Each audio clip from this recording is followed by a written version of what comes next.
coup in America. We have to liberate America. This is a big issue for the American people, by the way. So listen carefully. As you know, over decades, US congressmen have been entrapped one after the other by Israel to engage in sexual depravity with children, as Israel was secretly recording them on camera. And those videos are being used by Israel to blackmail these politicians to do anything Israel demands, or else the videos will be leaked to the public.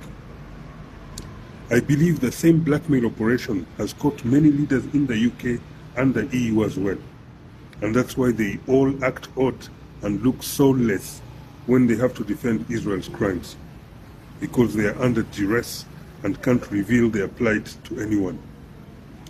By orchestrating this blackmail operation, Israel conducted what is essentially a coup d'etat against the democracy that US politicians represent. Israeli operatives have thus usurped the American people's sovereignty over their own country by blackmailing these representatives to serve not the interests of the American people, but the interests of a genocidal foreign country first. The politicians are then given their marching orders and talking points by Israeli agents under the Israeli organization called AIPAC. Every congressman or woman has a person they call an AIPAC babysitter who tells that politician whatever Israel wants them to do on any given subject. You could just as well call the babysitter a personal prison guard or a minder, just like in North Korea. One of the most important actions these politicians must take is to always approve US foreign aid to Israel every year without fail.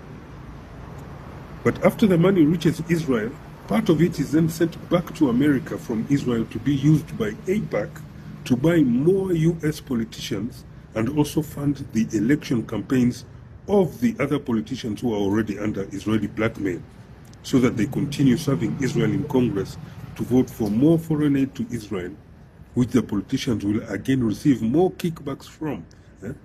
Basically, these politicians are being coerced to engage in a cycle of corruption and money laundering, where they approve funds to Israel while receiving kickbacks from Israel from the same funds that they approve for Israel.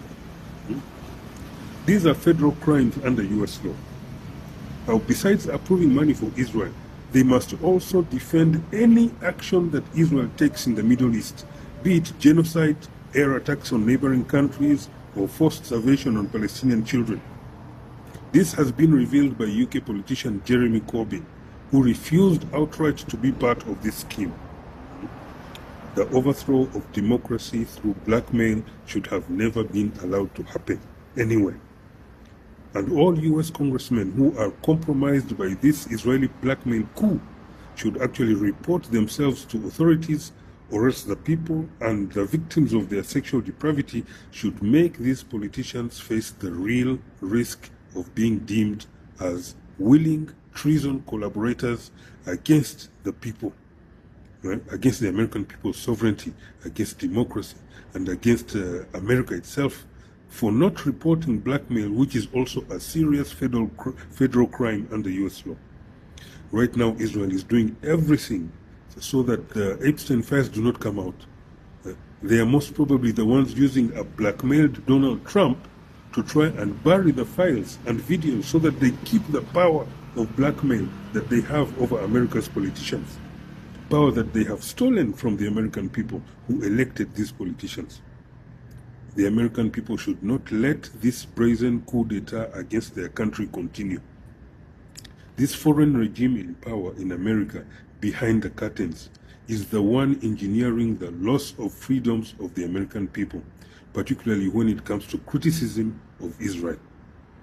People are being cancelled, losing their businesses, and others their jobs, their families, and marriages breaking, their homes breaking, for simply exercising their First Amendment right to speak their conscience. This regime is leading the US down a slope that culminates in not only the end of America as a free country for all its citizens. If nothing is done, it ends with deranged, genocidal Israeli lunatics ruling the world. For me, I'm just like a simple messenger on video mail here. My role is to hereby alert the world, anyone who cares to listen, and warn you about this grave danger. Save this video before it gets removed and share it with the American and European people who might not be aware of the full scale and magnitude of this coup against their democracy. Thank you.